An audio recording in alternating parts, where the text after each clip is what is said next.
నేనే నాన్న, నేనే నాన్న. మేమంతా అలా విహారానికి వెళ్ళామా, అక్కడ నాకు విజయేశ్వరి అని బిరుదిచ్చారు. వాళ్ళెవరో తెలివైన వాళ్ళే నీకు తగిన బిరుదే ఇచ్చారు. మరే నాన్న, ఆ బిరుదే నా పేరైతే మరీ బాగుంటుంది కదా. చాలా బాగుంటుంది.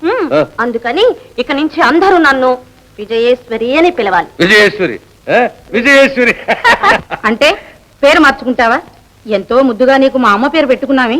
అమి, ఇక నీ ఛాందసాలు పనికిరావు. ఇప్పుడంతా నాగరికం, రోజుకో కొత్త వింతగా ఉండాలి. అమ్మాయి పేరు సుజాత కంటే విజయేశ్వరే బాగుంది. అమి, చేతనైతే నువ్వు కూడా పేరు మార్చుకో, అమితేశ్వరిని. బాగుంటుంది. ఏమండి, నాకు బోధలు చేసినట్టు కాదు. పెళ్లి కావాల్సిన పిల్లని ఎలా తీర్చిదిద్దాలో ఆలోచించండి. ఓ, తప్పకుండా చూస్తాం. నాన్న, అమ్మ కోపం రాకుండా నేను ఇంటి పట్టునే ఉండాలి అంటే నాకు సంగీతం సాహిత్యం నేర్పించండి. అమి, చూసావా అమ్మాయి ఎంత బుద్ధిమంతురాలు. కానీ యువరానికి సంగీత సాహిత్యం నేర్పాలంటే వివాహం కాని యువతీమణి కావాలి. ఎక్కడున్నా సరే పిలిపించాలి. అన్నట్లు మంత్రి గారు రాలేదే. కొల్ల అంటే అలా ఉండాలిరా. కనకం కన్య. ఒరే పేరు రాధన్నావు, పెనుగులాడు చూస్తే బాధగా ఉందేవురా. దిక్కులేందానని చొరవ చేస్తారా? నేను చావనన్నా చేస్తాను కానీ మీకు మాత్రం లొంగడు. ఓషో, ఇట్టంటారు చాలా మందిని చూసాం. చూస్తారే మంత్రి, అంత పని చెయ్యకు. వాడి అలవాటు వాడు చెప్పాడు, అది నాకెలా సరిపోతుంది? ఇదిగో నేను అలా చెయ్యనులే. అయ్యి బాబు, మీరిట్లా చప్పబడిపోతే అది తప్పించుకుపోద్ది. నేను చచ్చినా తప్పించుకుపోను. మీరు చెరబట్టి తెచ్చారుగా, మా వాళ్ళు నన్ను చెడిందానని నన్ను చెండాడుకు తింటారు. ఆ చావేది ఇక్కడే తెస్తాను. ఇదిగో పిల్ల, నీవు అసలు సంగతి తెలుసుకోకుండానే చస్తానంటావేమిటి? ఇంకా అసలు సంగతి ఏమిటి? ఏమిటంటే మంది మితాహారం. అన్నీ మితమేననుకో. అంటే మరేం లేదు. నువ్వు వింజామర వేస్తూను, పానీయాలు అందిస్తూను, చివరకు నువ్వు తాంబూలం వేసుకుంటూనో నా దగ్గర సమస్యలతో ఉంటే చాలు. ఇందుకు నీవు ఇష్టపడితే నీ పరువు నేను కాపాడుతాను. పైగా ఇందులో కొంత బంగారం నీకు. అయ్యో బాబోయ్, సత్యం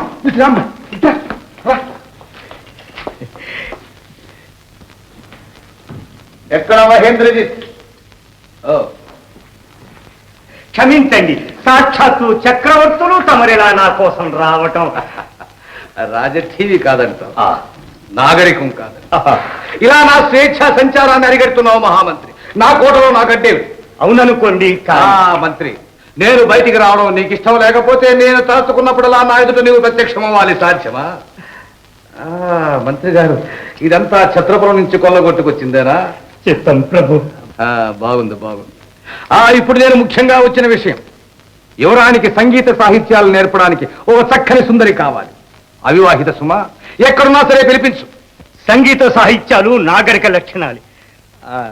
కానీ ఆ విద్యలు సలక్షణంగా నేర్పగల వాళ్ళు శ్రీకాకుళంలో గాని లేరు ప్రభు. అయితే అక్కడికే పంపు.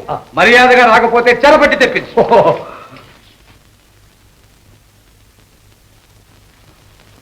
మహేంద్రజిత్, ఇంకా మన ధనాగారం చేరలేదే? పరిశీలించి పంపిస్తాను. కానివ్వండి మీ పరిశీలన.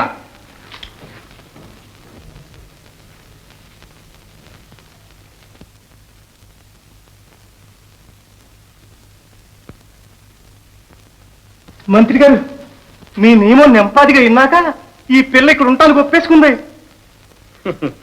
అది సరే గండ, ఆ నిశుంభ నాగరాజు బుసలు కొట్టిపోయారు. మీరు శ్రీకాకుళం పరగణా మీదకి వెళ్ళి కొల్లగొట్టి ఆటాపాట నేర్చిన ఒక ఆడపిల్లను పట్టుకురండి. ఓ గండ, అక్కడ సుచంద్రుని కుమారుడు ఉన్నాడు, చూశావు? చూడటం ఏంటి? సింహాచలం దగ్గర కొట్టినే ఆ దేవుడి దెబ్బ గుర్తే. దెబ్బ గుర్తు సరేలేరా. అక్కడ వాడు ఒంటరిగా తిరుగుతుంటాడటగా. అక్కడ ఎక్కడైనా వాడు చిక్కితే పట్టేసుకురాను. మీరు చెప్పాలా? ఆశీర్వాదం. శుభం. తండ్రి తన రాజ్యాన్ని దేవుడు కల్పిస్తే కొడుకు ఆ దేవుణ్ణి నేనని తిరుగుతాడు.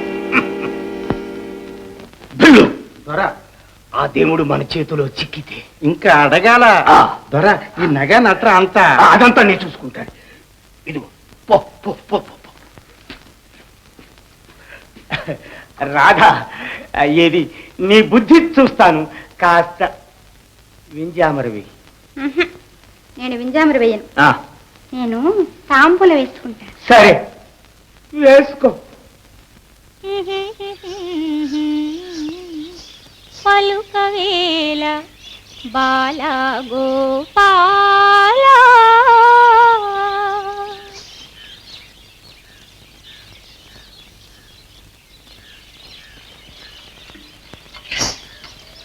బావా పైపులు అందటలేదు బావా. బావా పైపులు అందటలేదు బావా. నిజం బావా, కావాలంటే చూడు. మాట్లాడదేం బావా, గర్వమా? అరుణ, నన్ను ఇప్పుడు పలకరించుకు. బావా, వల్లభదేవుడు గారి ఉపదేశంతో నీ సందేహాలు అన్నీ తీరిపోయాయి అనుకున్నానే. ఇంకా ఏం ఆలోచన బావా? పోనీ నాతో చెప్పు బావా. అరుణ, పరిహాసం కాదు, అసలు ఈ రాజకీయాలు నీకు అర్థం కావు. చిన్నదానికి నువ్వు ఊరుకో. ఓ ఇదిగో బావా, పరాక్ బహుపరాక్. చిన్నదానని నన్ను విసిరి కొట్టి పెద్దవాణ్ణి కదా అని నువ్వు ఒంటరిగా ఆలోచనలు దిగితే ఏమి తోచగా అలసిపోయి ముసలితనం వచ్చి చివరికి వైరాగ్యంలో పడతావు. అక్క అక్క, ఎవరికి వైరాగ్యం? బావకేనా? అయితే కాషాయ గుడ్డలు కమండలం తీసుకురానా? అబ్బబ్బా కిరీటి, నీ వేళాకోళం ఇప్పుడు కాదు, మరి ఇంకెప్పుడు బావా? లేకపోతే ఏమిటి బావా, వల్లభదేవుడు గారు నీకు చెలి చుట్టం దేవుడు అంటావాయే. ఆయన చెప్పినట్టు నడుచుకుంటామని పెద్దలంతా అంగీకరించినారాయే. ఇంకా నిన్ను ఈ దిగులు విడువదాయే. ఇదిగో అబ్బాయి, ఇలా అయితే నిన్ను ఎవరు పెళ్లి చేసుకోరు. ఏమన్నావు? అయ్యో వదులు బావా. ఇంకెప్పుడు అనవు కదా. బలదేవా, బలదేవా, ఏమిటది? ఏముంది, మీరు తయారు చేసిన సైన్యమే. అక్క తమ్ముడు చేరి నా భరతం పట్టిస్తున్నారు. మరి మా సైన్యం అంటే ఏమనుకున్నావు? ఏ సందర్భంలో ఎవరిని ఎలా భరతం పట్టవలసింది బాగా తెలుసు. అది సరే గాని నేను వచ్చిన పని ఏమిటది? ఏమిటంటే మనం ఈ సైన్యంతోనే బయలుదేరి నిసింహుని కోట ముందు బిడారం వెయ్యాలి. అంటే ఊళ్లను కొల్లగొట్టడానికి బయలుదేరే నిసింహుని సైనికులను కోట దాటకుండానే లోనికి తరిమి కొట్టాలి. అది మన మొదటి లక్ష్యం. మిత్రమా, ఈ మాత్రం పని పెట్టావు. రెండో లక్ష్యం నాకు తెలుసు. పదండి. మావయ్య, బావతో నేను తమ్ముడు వెళ్ళటానికి మీరు ఒప్పుకున్నారుగా? దేవుడే భారం వహించినట్లు నేను అన్నిటికీ అంగీకరిస్తున్నానమ్మా.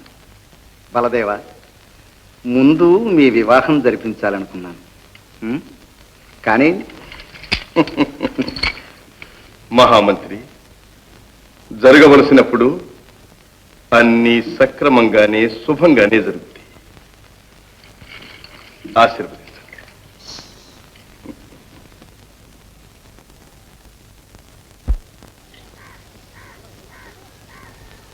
ఏం తమ్ముడు, నీకు ఈ ఊరు ఇదివరకు తెలుసా? ఓ చెంచితవే, వేషం బాగుంది, కానీ యాసేది యాస. యాస లేకపోతే భాష పట్టేస్తుంది. ఏం పట్టే వదిలే.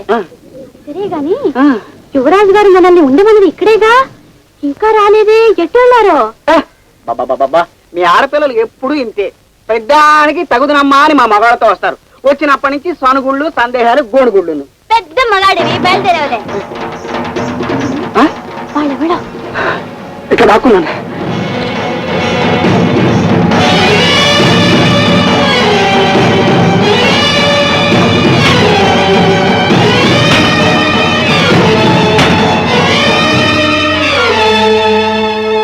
ఇదే రచ్చబండ్ర, పట్టులో రప్పు.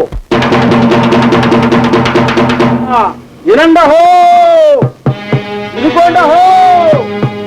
సిరి సిరి సిరి నిశుంభ మహారాజులు గారి జట్టులహో, మహేంద్ర జిత్తు గారి బంటులహో, కొల్లకొచ్చారసా.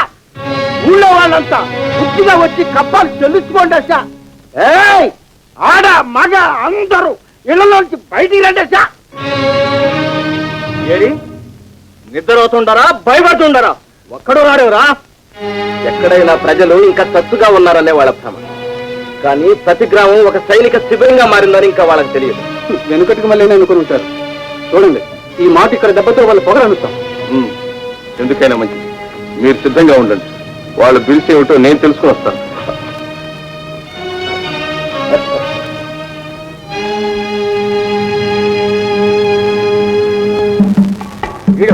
రేయ్, రా.